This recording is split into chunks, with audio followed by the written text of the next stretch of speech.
नमस्कार, मी मनीषा बोरसे. जनवार्ता बातमीपत्रात आपले स्वागत. पाहूया पुण्यातील विशेष घडामोडी.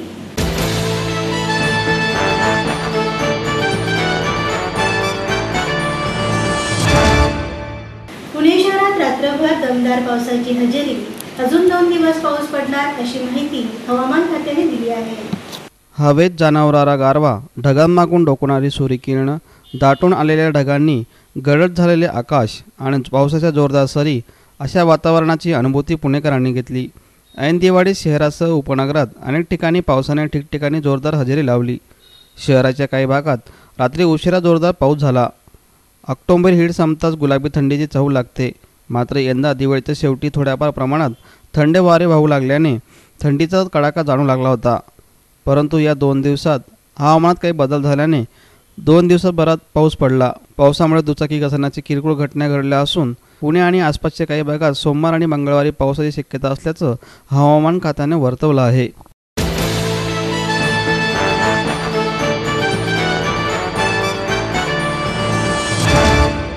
आत्महत्या केलेल्या शेतकऱ्यांच्या 120 मुलांना भारतीय जैन संघटनेच्या शैक्षणिक पुनर्वसन केंद्रामध्ये राष्ट्रवादी काँग्रेसचे अध्यक्ष शरद पवार यांच्या उपस्थितीत स्वागत करण्यात आले. महाराष्ट्रामध्ये दुष्काळाची स्थिती गंभीर असून ती येत्या काही महिन्यांमध्ये आणखी गंभीर होणार आहे. या परिस्थितीत आत्महत्या केलेल्या शेतकऱ्यांच्या मुलांना आधार देण्याचं मोठं काम आहे. भारतीय जैन संघटना करीत असून आपण सगळेच त्यांच्या पाठीशी उभे राहू, या मुलांचे पालक होऊयात, असे आव्हान आज राष्ट्रवादी काँग्रेसचे अध्यक्ष शरद पवार यांनी केलं. मराठवाड्याच्या लातूर, उस्मानाबाद आणि बीड या भागातील आत्महत्या केलेल्या शेतकऱ्यांच्या 120 मुलांना भारत जैन संघटनेच्या वतीनं वाघोली येथे शैक्षणिक पुनर्वसन केंद्रामध्ये स्वागत करण्यात आलं.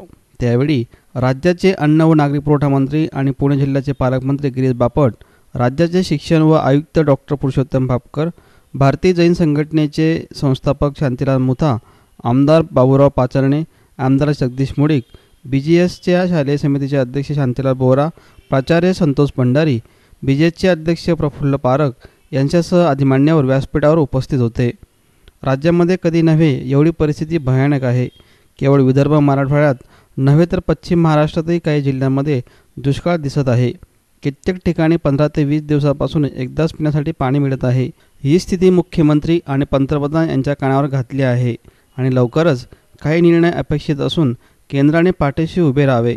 मात्र समाजानेही स्वतःचे पुढे येऊन काही निर्णय घेतले पाहिजेत आणि आत्महत्याग्रस्त भागातील मुलांना शिक्षण देऊन उभे करण्याचा निर्णय भारतीय जैन संघटनेने केला असून आपण त्यांना सहाय्य करूयात, असंही आवाहन पवारांनी यावेळी केलं.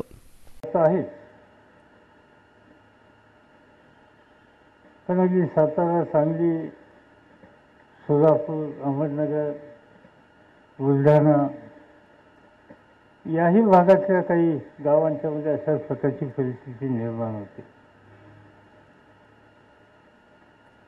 आपण पुणेकर अनेक गोष्टी वाचतो, ऐकतो, पण स्थिती किती गंभीर आहे या संबंधीची काही सविस्तर माहिती खूप वेळेला आपल्या कानावर येत नसते. एक 2 उदाहरणं तुम्हाला सांगतो की लातूर गावामध्ये तुम्ही आज जर गेला तर लातूर गावामध्ये प्यायचं पाणी हे 20 दिवसातून एकदा मिळतं. मनमाड शहरामध्ये तुम्ही आज जर गेला तर मनमाड शहरामध्ये पिण्याचं पाणी हे 22 दिवसातून एकदा मिळतं.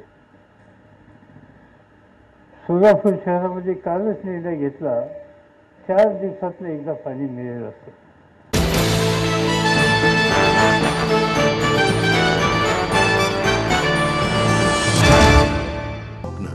आपलं मन, आपलं स्वतःचं घर हेच खरं धन. समृद्ध जीवन पार्क सादर करत आहे 140 फ्लॅट्सची एक प्रशस्त गृह योजना. कात्रज कोंढवा रोडवर बिबवेवाडीपासून फक्त 2 किलोमीटर अंतरावर आपल्या आर्थिक गणितात बसणारे 1 व 2 BHK फ्लॅट्स. तब्बल 3 मजली पार्किंग सह ऐस-पैस गार्डन, क्लब हाऊस आणि इतर सुविधांनी सुसज्ज. बुकिंग साठी संपर्क 9850937373 9850947373. समृद्ध जीवन, नांदी सौभाग्याची, सुरुवात प्रगतीची. आई वडिलांनी पै जमवून मला शिकवण्याचा निर्णय घेतलेला कळत होता. माझ्या उच्च शिक्षणासाठी त्यांनी मला कायमचा आधार मिळवून दिला होता. त्यांनी स्वतःसाठी कधीच काही केलं नाही, पण माझ्यासाठी Samruddha Jeevan multistate multipurpose cooperative society limited.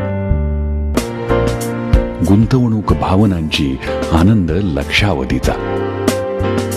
समृद्ध Jeevan multistate multipurpose cooperative society limited. माहेर सोडून सासरी आले.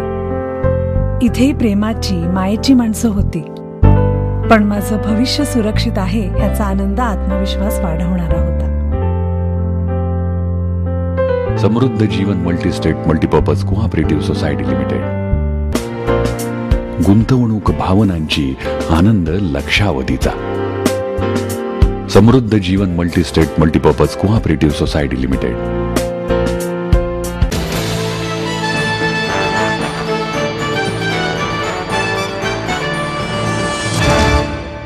मंत्रिपद मिळाले नसले तरी समाजातील दलितांना न्याय मिळवण्यासाठी मी सतत काम करत राहीन, असे खासदार रामदास आठवले यांनी सांगितले.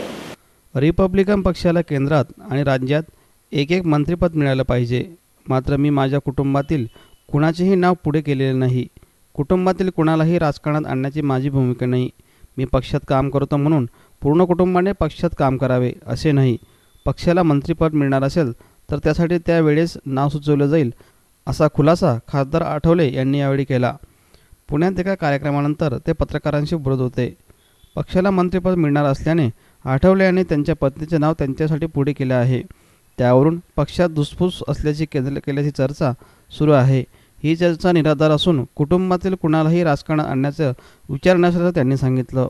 मात्र पक्षाला 2 मंत्रिपदं आणि 5% कोट्याप्रमाणे प्रत्येक महामंडळावर सदस्यपद मिळावीत अशी मागणी त्यांनी यावेळी केली. मंत्रिपद मिळाल्यानंतर तुम्ही केंद्रात जाणार की राज्यात थांबणार, हा प्रश्नावर ते म्हणाले. मुख्यमंत्र्यांची मी राज्यात थांबावे अशी इच्छा आहे, मात्र मी राज्यात मंत्रिपद भूषवले आहे. त्यामुळे पक्षातील कुणा कार्यकर्त्यांवर अन्याय करण्यापेक्षा मला केंद्रात मंत्रिपद द्यावे, असंही यावेळी आठवले यांनी सांगितलं. सर्व पत्रकार बांधवांचं रिपब्लिकन पक्षाच्या वतीने या ठिकाणी स्वागत. महाराष्ट्राचे सरचिटणीस राजाभाऊ सरोदे, नवनाथजी कांबळे, बाळासाहेब जोशी, महिपाल वाघमारे, शैलेश चव्हाण, अनिल गोंडले, माझे आमदार अनिल गोंडले साहेब या ठिकाणी उपस्थित आहेत. पत्रकारांच्या जन्म 125व्या जन्मशताब्दीचं वर्ष आहे आणि देशभरामध्ये बाबासाहेब आंबेडकरांचं स्मारक, हिंदू मिलचं स्मारक, लंडनचं बाबासाहेबांच्या घराचं स्मारक, त्यानंतर डॉक्टर बाबासाहेब आंबेडकर फाउंडेशन दिल्लीमध्ये आहे, त्याचं काम सुरू होणार आहे. 26 अलीपूर रोड हे बाबासाहेबांचं महापरिनिर्वाण झालेलं घर आहे, त्या ठिकाणी मोठं स्मारक उभं राहणार आहे. महूला जिथं बाबासाहेबांचं जन्म झाला होता तिथे स्मारक उभं राहिलेलं आहे, त्याचे डेव्हलपमेंटचं काम सुरू आहे. तर असे नवीन सरकार आल्यानंतर अनेक जी प्रलंबित कामं आहेत त्या कामांना गती देण्याचं काम हे नरेंद्र मोदी आणि देवेंद्र फडणवीस यांनी केलेलं आहे. त्याबद्दल दलित जनतेमध्ये नक्कीच सरकारबद्दल वातावरण अत्यंत चांगलं आहे.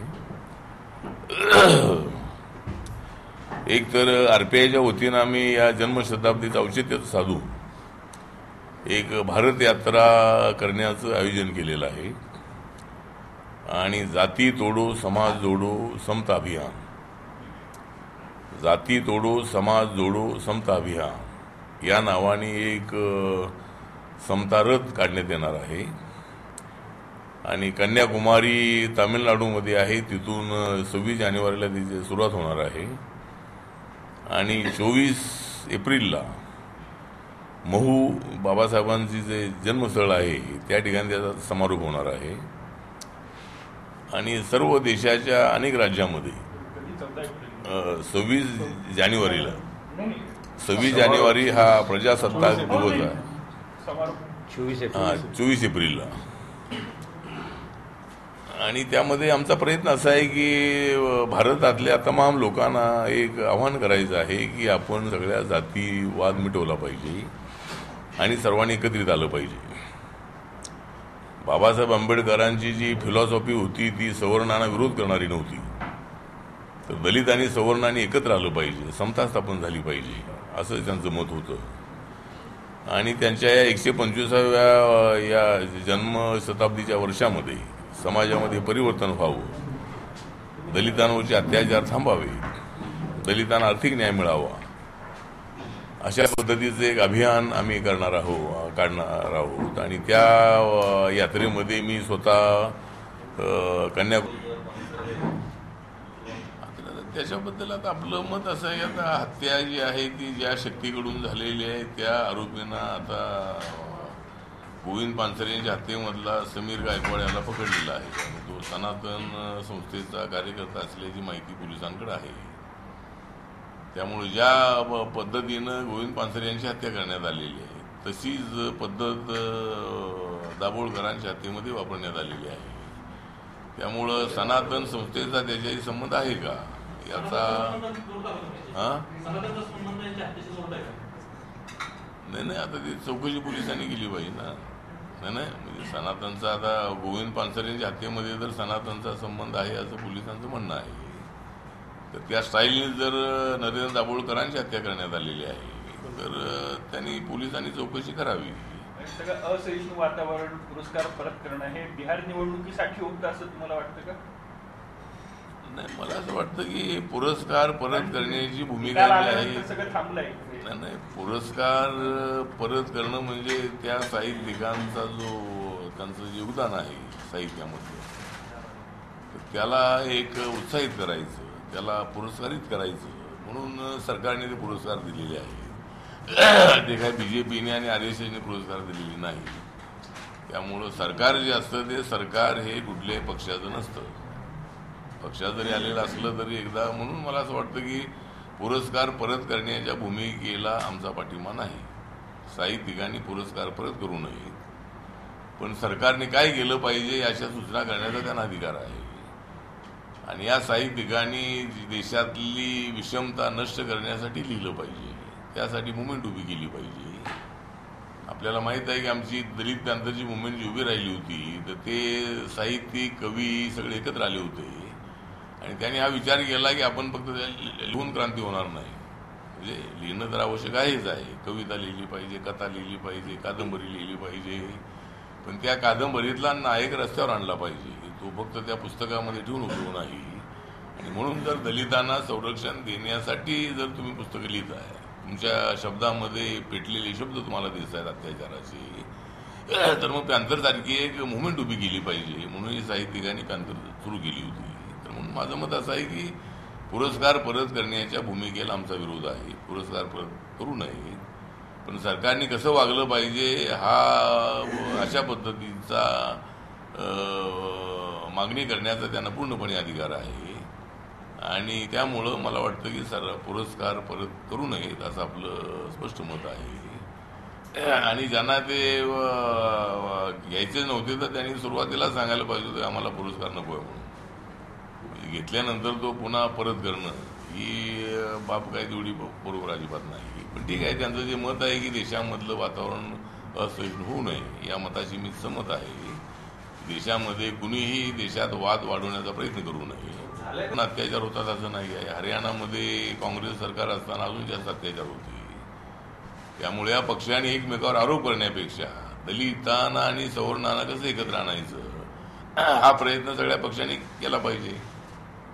लगेच नरेंद्र मोदी प्रधानमंत्री, या देशातले मुसलमान पुन्हा हिंदू होणार नाही, या देशातले ख्रिश्चन पुन्हा हिंदू होणार नाही, या देशातले बौद्ध पुन्हा हिंदू होणार नाही, तर हे सगळे हिंदूच होते, हे सगळेच ओरिजिनल हिंदूच होते. आणि नंतर ते बुद्धिस्ट झालेले आहेत, नंतर ते मुसलमान झालेले आहेत, ख्रिश्चन झालेले आहेत, शीख झालेले आहेत. सत्ता देणे जबाबदारी BJPची झालेली आहे. सत्ता देणे जबाबदारी BJPची आहे. आणि आता त्यांना मतं देणे जबाबदारी आम्ही पार पाडली. त्यांना केंद्रात सत्तेवर आणलं, राज्यात सत्तेवर आणलं. आता RPIला सत्ता द्यायची की नाही ते त्यांच्या हातामध्ये आहे. आणि आम्ही सत्ता देऊ असं CM पुन्हा सांगतायत. त्यामुळे 1-2 दिवसामध्ये त्यांच्याशी माझी चर्चा होणार आहे. त्यावेळेला काय ते देणार आहेत, काय होणार आहे ते त्यांच्याशी चर्चा होईल. पण आश्वासन दिलेलं आहे त्याप्रमाणे RPIला केंद्रात आणि राज्यामध्ये मंत्रिपद मिळालं पाहिजे. आणि ते काय मंत्रिपदाच्या नाही दोन्हीकडे मागणी आहे. केंद्रामध्ये एक मंत्रिपद आणि राज्यामध्ये एक मंत्रिपद मिळालं पाहिजे अशी आपली मागणी आहे आणि महामंडळामध्ये आम्हाला 5% सहभाग मिळाला पाहिजे.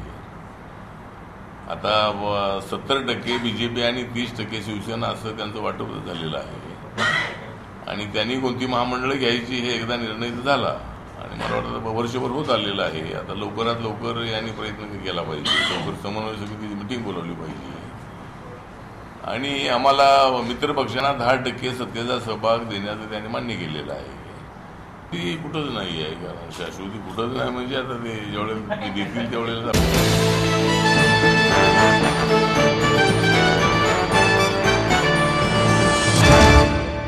डॉक्टर दाभोलकर आणि पानसरे यांच्या हत्येच्या निषेधार्थ पुणे ते कोल्हापूर संघर्ष यात्रेला सुरुवात. माणूस सरला म्हणून विचार मरत नाही, हे खरं आहे. याचा अर्थ आमची माणसे मरावीत असा होत नाही. म्हणून इथून पुढे आमच्या एकाही माणसाच्या अंगावर जखम केली तर आम्ही खपवून घेणार नाही, असा इशारा श्रमिक मुक्ती दलाचे नेते डॉक्टर भारत पाटणकर यांनी दिला. महाराष्ट्र लोकशाही आघाडी व डाव्या आघाडीतर्फे doctor Dabholkar, comrade Pansare, doctor Kalburgi यांच्या हत्येच्या निषेधार्थ पुणे ते कोल्हापूर अशी संघर्ष यात्रा काढली आहे. या यात्रेची सुरुवात महर्षी विठ्ठल रामजी शिंदे पुलावरून झाली. यावेळी सामाजिक अत्याचार प्रतिबंधक संघर्ष यात्रेचे मुख्य निमंत्रक ॲडव्होकेट प्रकाश आंबेडकर, भारतीय एज्युकेशनचे पक्षाचे कॉम्रेड भालचंद्र कानगो, लाल निशाणा पक्षाचे कॉम्रेड भीमराव बनसोडे, सत्यशोधक कम्युनिस्ट पक्षाचे कॉम्रेड किशोर डमारे, कामगार नेत्या मुक्ता मनोहर, प्रतिभा शिंदे, किशोर जाधव, धनाजी गुरव, प्राचार्य मना कांबळे, ॲडव्होकेट वैशाली चांदणे यांच्यासह अधिक कार्यकर्ते आणि पदाधिकारी उपस्थित होते. डॉक्टर दाभोळकर आणि कॉम्रेड पानसरे यांच्या मारेकऱ्यांचे नावं माहीत असूनही पोलीस कारवाई करत नाही. पोलिसांवर राज्य सरकार किंवा काही मंत्र्यांचा दबाव आहे, हे जाहीर करावे. पोलिसांनी मारेकऱ्यांना पकडण्याबरोबरच त्यांची विचारसरणी पुढे आणावी. राज्य सरकार मारेकऱ्यांना पकडत नाही तोपर्यंत हा लढा थांबणार नाही, असं यावेळी आंबेडकर यांनी सांगितलं.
माझं पोलिसांना असलेलं आव्हान आहे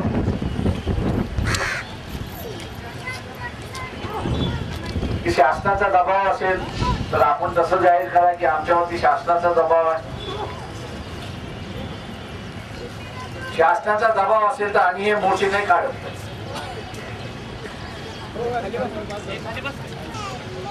तेव्हा शासनाच्या गाड्या कशा अडवायच्या, मंत्र्यांच्या गाड्या कशा अडवायच्या, दरवा कसा बंद पाडायचा, पण त्याच्यासाठी आम्ही असताना काढतो.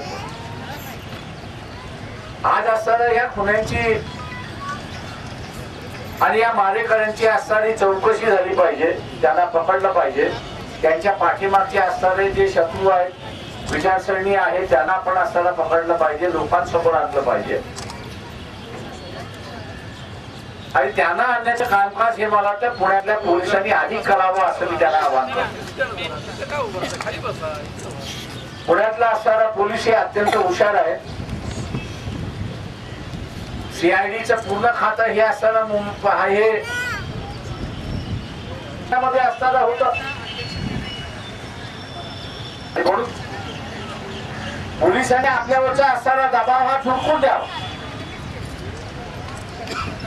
कायदा सुव्यवस्था राखण्याचं कामकाज हे असतं. त्यासाठी जे प्रयत्न करायचे ते सगळे प्रयत्न आपल्याला करावे लागतील.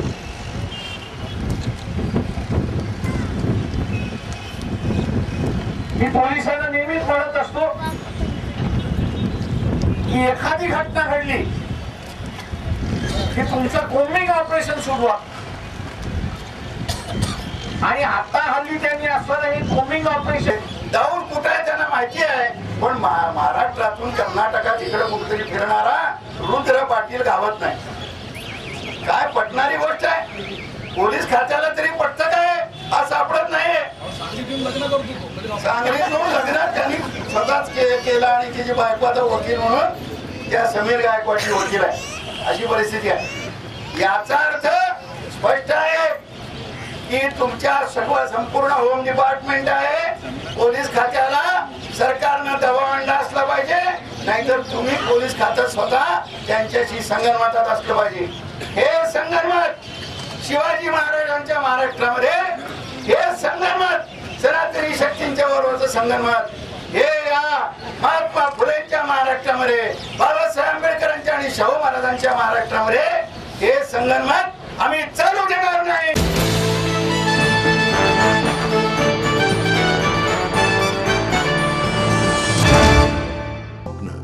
आपलं मन, आपलं स्वतःचं घर हेच खरं धन. समृद्ध जीवन पार्क सादर करत आहे 140 फ्लॅट्सची एक प्रशस्त गृह योजना. कात्रज कोंढवा रोडवर बिबवे वाडीपासून फक्त 2 किलोमीटर अंतरावर आपल्या आर्थिक गणितात बसणारे 1 व 2 BHK फ्लॅट्स. तब्बल 3 मजली पार्किंग सह ऐस पैस गार्डन, क्लब हाऊस आणि इतर सुविधांनी सुसज्ज. बुकिंग साठी संपर्क 9850937373 9850947373. समृद्ध जीवन, नांदी सौभाग्याची, सुरुवात प्रगतीची. आई वडिलांनी पै पै जमवून मला शिकवण्याचा निर्णय घेतलेला कळत होता. माझ्या उच्च शिक्षणासाठी त्यांनी मला कायमचा आधार मिळवून दिला होता. त्यांनी स्वतःसाठी कधीच काही केलं नाही, पण माझ्यासाठी Samruddha Jeevan multistate multipurpose cooperative society limited. गुंतवणूक भावनांची, आनंद लक्षावधीचा. Samruddha Jeevan multistate multipurpose cooperative society limited. माहेर सोडून सासरी आले. इथेही प्रेमाची, मायेची माणसं होती, पण माझं भविष्य सुरक्षित आहे ह्याचा आनंद, आत्मविश्वास वाढवणारा होता. Samruddha Jeevan multistate multipurpose cooperative society limited. गुंतवणूक भावनांची, आनंद लक्षावधीचा. Samruddha Jeevan multistate multipurpose cooperative society limited.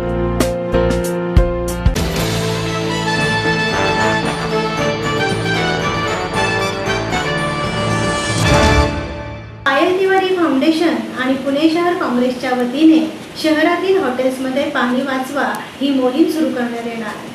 Payal Tiwari foundation आणि पुणे शहर काँग्रेसच्या वतीनं शहरातील हॉटेल्समध्ये पाणी वाचवा ही मोहीम राबवण्यात येणार आहे, अशी माहिती माजी शिक्षण मंडळ अध्यक्ष संगीता तिवारी यांनी दिली. पुणे शहरातील धरणांमध्ये 14 TMC इतका पाणी पुरवठा साठा आहे, त्यामुळे शहरातील पाणी कपात करावी लागत आहे. यावर्षी पाऊस कमी झाल्याने पाणी टंचाई निर्माण झाली आहे, त्यामुळे पाणी वाचवण्याची गरज असून सध्या हॉटेलमध्ये मोठ्या प्रमाणावर पाण्याची नासाडी केली जात आहे. काचेच्या ग्लास संपूर्ण भरून ग्राहकाला पाणी दिले जाते, पण ग्राहक थोडेच पाणी पितो आणि उरलेले टाकून देतो. अशा पद्धतीने शहरात हजारो लिटर पाणी वाया जात असते. येत्या बुधवारपासून पाणी वाचवा मोहीम सुरू करण्यात येणार असून शहरातील वैशाली, रुपाली, गंधर्व या हॉटेलमध्ये जाऊन महिला आणि तरुणी पाणी वाचवण्याचं आवाहन करणार आहेत. या मोहिमेत मंगेश तेंडुलकर, मकरंद टिल्लू हे सुद्धा सहभागी होणार असल्याचं यावेळी सांगण्यात आलं. आणि पायल तिवारी फाउंडेशन यांच्या अंतर्गत एक जनजागरण मोहीम चालू करतो आहे, पाणी वाचवा पुणे वाचवा. म्हणजे आज पाऊस नाही आहे, दुष्काळग्रस्त परिस्थिती आहे, अशा वेळेस जर हॉटेलमध्ये एक ग्लास भरून पाणी येतं आहे आणि ते पाणी एक घोट पिऊन बाकीचं फेकलं जातं आहे, त्या पाण्याचा अपव्यय टाळण्यासाठी आणि ते पाणी भविष्यात आपल्याला वापरता यावं यासाठी प्रत्येक पुणे शहराच्या प्रत्येक हॉटेलमध्ये जाऊन आमच्या महिला आणि आमच्या कॉलेजच्या मुली, युवती, कार्यकर्त्या या सगळ्यांना रिक्वेस्ट करणार आहेत की कृपया जगमध्ये पाणी ठेवा, रिकामे ग्लास ठेवा. ज्यांना जेवढं पाणी लागतं तेवढंच पिऊ द्या, कारण का एक घोट पाणी पिऊन बाकीचं उरलेलं पाणी फेकलं जातं उष्ट पाणी आहे म्हणून, किंवा अर्धा ग्लास जरी दिलं तरी लोकांना असं वाटतं हे उष्ट पाणी आहे. म्हणून आम्हा सर्वांची अशी इच्छा आहे की या सगळ्या ह्याच्यातनं सोसायट्यांमध्ये जाऊन जे सोलर्स चालू आहेत ते बंद करायला लावायचे. त्यानंतर सोलरचं पाणी येण्यासाठी 2-2, 3-3 बादली थंड पाणी वाया घालवलं जातं, ते महानगरपालिकेचं पाणी आहे. तर या हिशोबाने आम्ही सर्व हॉटेलमध्ये पत्रकं वाटून हांडे हातात घेऊन आणि सगळ्यात माननीय मंगेश तेंडुलकरजी यामध्ये आम्हाला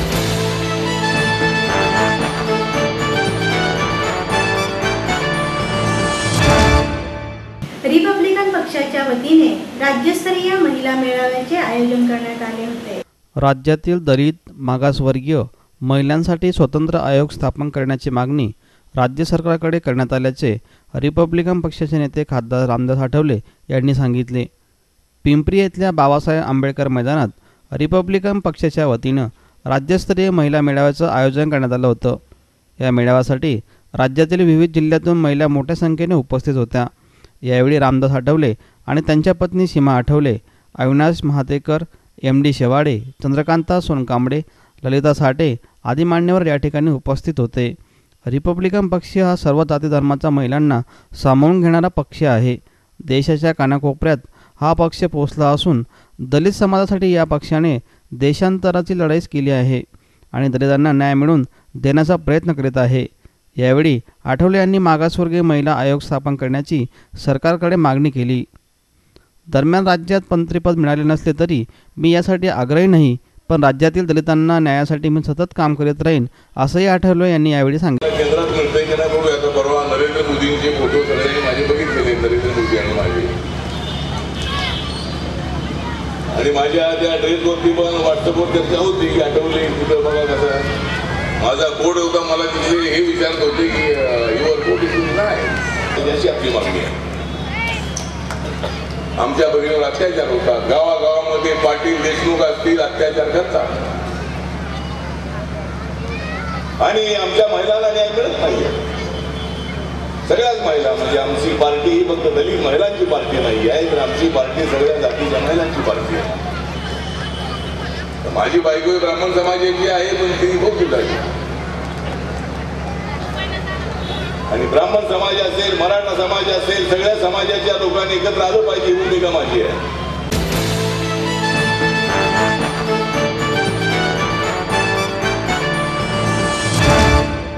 याचबरोबर जनवार्ता बातमीपत्र संपले. उद्या पुन्हा भेटू याच वेळी. नमस्कार.